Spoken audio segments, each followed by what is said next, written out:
Hello दोस्तों, फिर से स्वागत है आपका अपने यूट्यूब चैनल मैथ बाय सूरज सर पे। अभी हम लोग पढ़ रहे हैं बिहार एसएससी का कुछ क्वेश्चन, प्रीवियस ईयर क्वेश्चन है, एक्सपेक्टेड क्वेश्चन कह सकते हैं। इसका हम लोग देखेंगे अब कि इसको कैसे बनाया जाए। यदि किसी व्यक्ति को विक्रय मूल्य पर 20% हानि होती है, क्या बोला कि यदि किसी व्यक्ति को विक्रय मूल्य पर, ठीक है, सेलिंग प्राइस पर 20% का लॉस होता है तो क्रय मूल्य पर प्रतिशत हानि क्या होगी। कह रहा है कि विक्रय मूल्य पर 20% का हानि होता है तो क्रय मूल्य पर प्रतिशत हानि बताइए।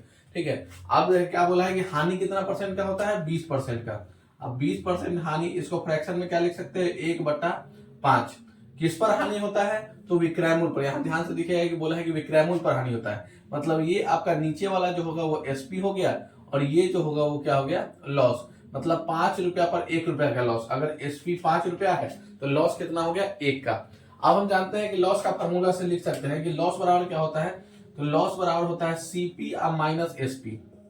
लॉस बराबर क्या होता है, सीपी माइनस एसपी। जब सीपी बड़ा होता है उसमें से एसपी को घटाया जाता है तो लॉस निकलता है।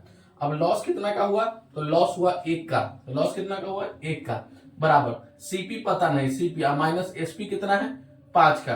तो 5 इधर जाएगा तो सीपी बराबर निकल के कितना आएगा, 6।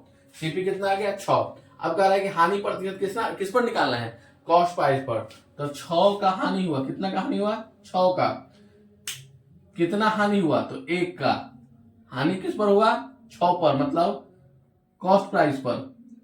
कितना का हानि हुआ, 1 का। तो 1/6 गुना परसेंटेज में चेंज करने के लिए 100 से मल्टीप्लाई। तो इसको काट देंगे तो 2 से ही कितना बार में कटेगा, 3 बार में।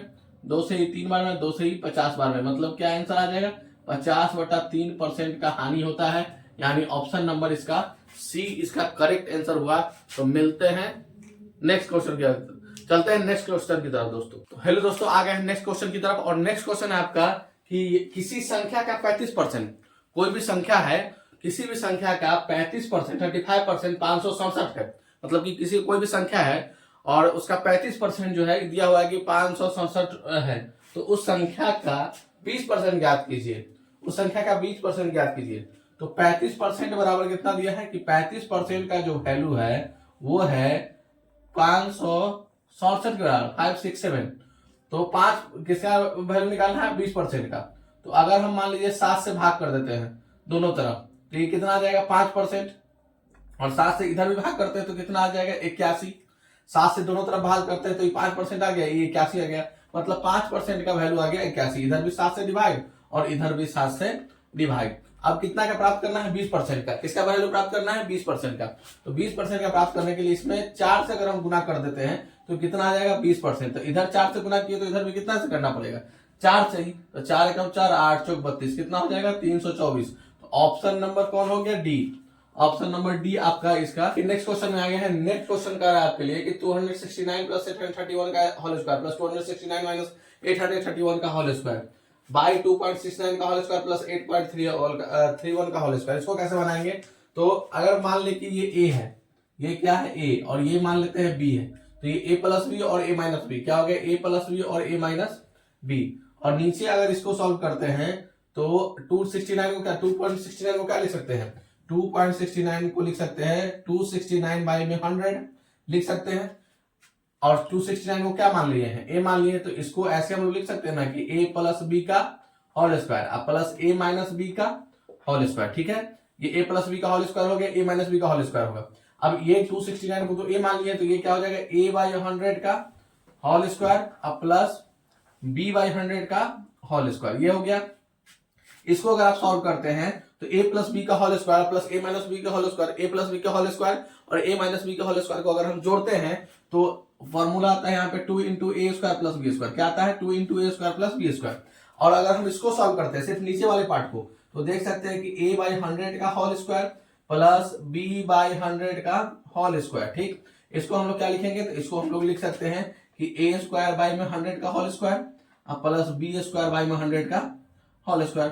तो 100 का होल स्क्वायर मतलब 1 पर 2 जीरो है तो 4 जीरो हो जाएगा। मतलब इसको लिख सकते हैं ए स्क्वायर बाई 1 पर 4 जीरो मतलब 10,000 प्लस बी स्क्वायर बाई 1 पर 4 जीरो मतलब 10,000। ठीक है, अब इसको सॉल्व करेंगे तो 10,000 का एलसीएम कितना हो जाएगा, 10,000।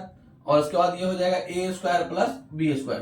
तो ए स्क्वायर, तो इसको सॉल्व किए तो मेरा आया A square plus B square upon 10,000 upon कितना आया 10,000। अब इसको अगर हम सॉल्व करते हैं तो ऊपर तो 2 इंटू ए स्क्वायर प्लस बी स्क्वायर रहेगा ही, नीचे क्या आ जाएगा, नीचे आ जाएगा आपका A square plus B square upon जो 10,000 है ऊपर जाके क्या हो जाएगा मल्टीप्लाई 10,000 मल्टीप्लाई हो जाएगा। अब ए स्क्वायर बी स्क्वायर से ए स्क्वायर बी क्या हो गया कट गया और 2 इंटू क्या हो गया 10,000, 2 इंटू 10,000 तो क्या हो जाएगा आंसर 20,000 आपका इसका करेक्ट आंसर हो गया ऑप्शन नंबर सी। 20,000 इस क्वेश्चन का करेक्ट आंसर हुआ। तो चलते हैं अगले क्वेश्चन की तरफ। अगर हम नेक्स्ट क्वेश्चन की तरफ चलते हैं तो बोल रहा है कि दो संख्याओं के एलसीएम तथा एचसीएफ का गुणनफल 336 है और उनका अंतर मतलब एलसीएम और एचसीएफ का अंतर 10 है। तो संख्याएं बताइए कि संख्याएं क्या है। तो संख्याएं हैं मतलब अगर कह रहा है कि इसको सॉल्व अगर हम करते हैं तो बोल रहा है कि एलसीएम और एचसीएफ का जो गुणनफल है, एलसीएम और एचसीएफ का क्या है गुणनफल वो 336 है, ठीक, और उसका अंतर जो है कितना है 10 है। तो संख्याएं क्या होगी, तो 10 तो यहाँ अंतर सब में दिख रहा है, ऑप्शन के अनुसार अगर हम चलते हैं तो 10 तो अंतर सबका दिख रहा है, लेकिन जो एलसीएम होगा अगर हम दो नंबर क्या लेंगे 10 20 का है लेंगे, तो अगर हम 10 20 नंबर लेते हैं क्योंकि first number into second number बराबर होता है एलसीएम गुना एचसीएफ, एलसीएम गुना एचसीएफ, ठीक है। तो ऑप्शन से अगर लेंगे यहाँ पे तो 336 तो 10 और 20 गुना करके नहीं आ रहा है, और इधर भी 3 गुना इसको गुना करेंगे तो 600 तो ऊपर चला जाएगा, और इसको गुना करेंगे तो लगभग 1200 चला जाएगा, क्योंकि 40 अगर लेते हैं और 30 लेते हैं लगभग तो 1200 जा रहा है, और 336 है तो ऑप्शन कौन हो जाएगा 14 और 24, 24 और 14, 24 और 14 को गुना करते तो 336 आता है एलसीएम, एलसीएम और एचसीएफ का मल्टीपल, और इसका अंतर भी कितना का है 10 का है। तो ऑप्शन नंबर आपका बी एकदम करेक्ट आंसर हो जाएगा, ऑप्शन नंबर बी। तो चल कि संख्या 3 का पावर 98 है, संख्या क्या है 3 का पावर 98 को 5 से भाग देने पर शेष रहता है, शेष क्या रहता है, क्वेश्चन है कि संख्या को अगर 3 के पावर 98 को हम 5 से भाग देते हैं तो शेषफल क्या आएगा। तो अगर हम देखिए 3 के पावर 98 को किससे भाग देते हैं, 3 के पावर 98 को 5 से भाग देते हैं, तो इसको हम ऐसे भी लिख सकते हैं कि 3 के पावर 4, क्योंकि 3 के पावर 4 इसलिए कर देंगे कि 4 से भाग देने पर ना 4, अगर 3 को 4 से मतलब 3 को 4 बार गुना करते हैं तो उसका 1 आता है, इकाई अंक 1 आता है, तो इसलिए 1 लाने के लिए 3 के पावर 4 कर देते हैं। अब हम 4 से इसको डिवाइड करेंगे तो इसको क्या लिख सकते हैं 24, क्योंकि 24 में 4 से गुना कर देंगे तो 96 हो गया। अब यहाँ पावर 2 है 98 है, मतलब 3 का पावर 2 बच गया, ठीक। इसको ऐसे लिख सकते हैं कि 3 का पावर 4 का पावर 24, अगर ये दोनों गुना कर देंगे तो 24 चौका हो जाता है 96, 96 हो गया इंटू 3 का पावर ये हो गया 2, बाई में हो गया 5। अब इसको डिवाइड करना है, इसको डिवाइड करना है तो 3 का पावर 4 मतलब क्या हुआ 1, 81 क्या होता है 81, तो रेस्ट बचता है मतलब कि इकाई अंक पर 1 बचता है, 1 का पावर कुछ भी हो और नीचे बाई 5 है, तो इसका जो वैल्यू आएगा वो 1 आएगा, शेषफल क्या आएगा 1 गुना। अब 3 का स्क्वायर 9 बचता है, 9 को 5 से डिवाइड करने पर यहाँ शेषफल कितना आता है 4, और 4 9 को 5 से 9 को मतलब 9 को 5 से डिवाइड करेंगे तो यहाँ 4 बचता है, 4 में 1 से गुना करेंगे तो शेषफल जो रिमाइंडर बच जाएगा वो बचेगा 4। तो ऑप्शन नंबर क्या है डी, ऑप्शन नंबर डी आपका करेक्ट आंसर है।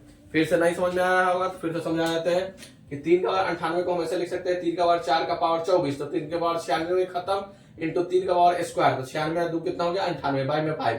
अगर इसको डिवाइड करते हैं 3 का पावर 4 मतलब होता है 81, 81 का इकाई अंक होता है 1, और 1 का पावर कुछ भी हो तो कितना वैल्यू होता है 1 ही होता है, इसलिए इसका जो है इसका वैल्यू 1 आ जाएगा, इसका मतलब शेष।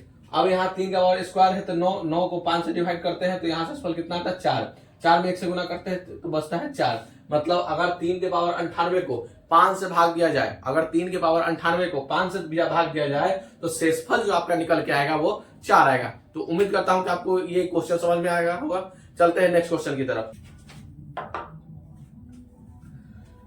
चलिए अगले क्वेश्चन की तरफ चलते हैं, और अगला क्वेश्चन है कि x³ - 6x + 7 को x + 1 से भाग देने पर शेषफल क्या बचता है। तो यहाँ आपको शेषफल निकालना है।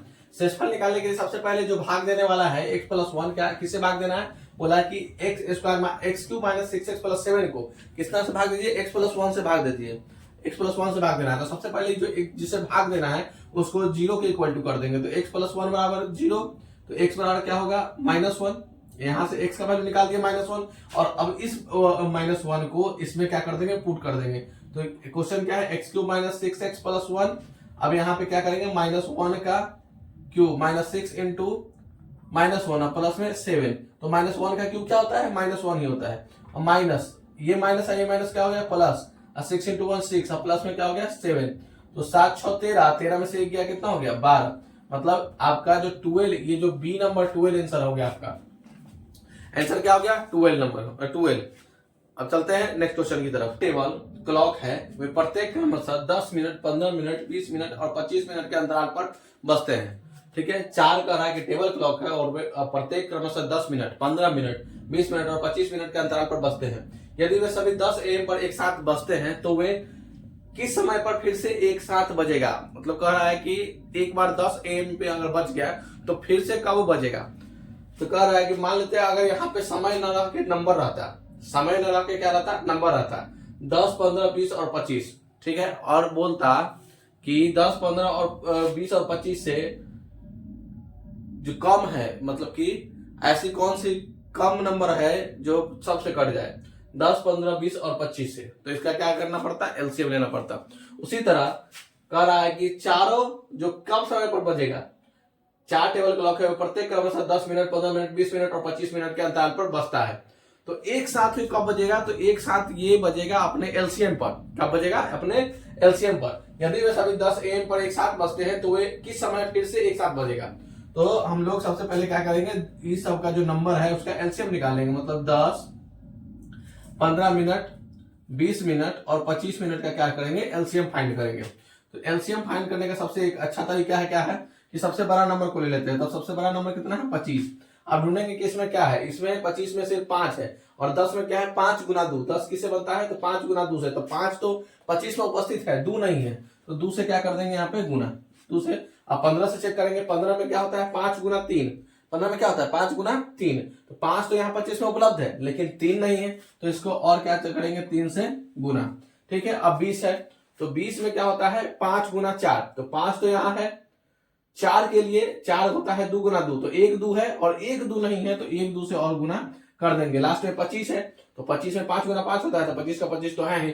अब यहाँ एलसीएम फाइंड हो गया इसका क्या, 25 दूना 50, 50 दिया 150, 150 दूना 300, मतलब 300 और यूनिट क्या था इसका, मिनट। मतलब 300 मिनट बाद ये दोबारा बजेगी। मतलब 10 AM के बाद 300 मिनट पर ये दोबारा क्या होगी, बजेगी। अब 300 मिनट को अगर हम क्या करेंगे, 300 मिनट को अगर हम चेंज करेंगे घंटा में, तो क्या करेंगे 60 से यहाँ पे डिवाइड हो जाएगा। 60 से डिवाइड करेंगे तो ये कितना बार में, 5 घंटा। मतलब 5 घंटा बाद बजेगी, 10 बजे के बाद 5 घंटा बाद बजेगी। अब यहाँ बजी 10 AM में, क्या बजी 10 AM में, 5 घंटा इसमें जोड़ देते हैं तो कितना बजे, क्या बजेगी 15 बजे बजेगी। ठीक है, और 15 को क्या बोलते हैं 3, 15 को क्या बोलते हैं 3 PM।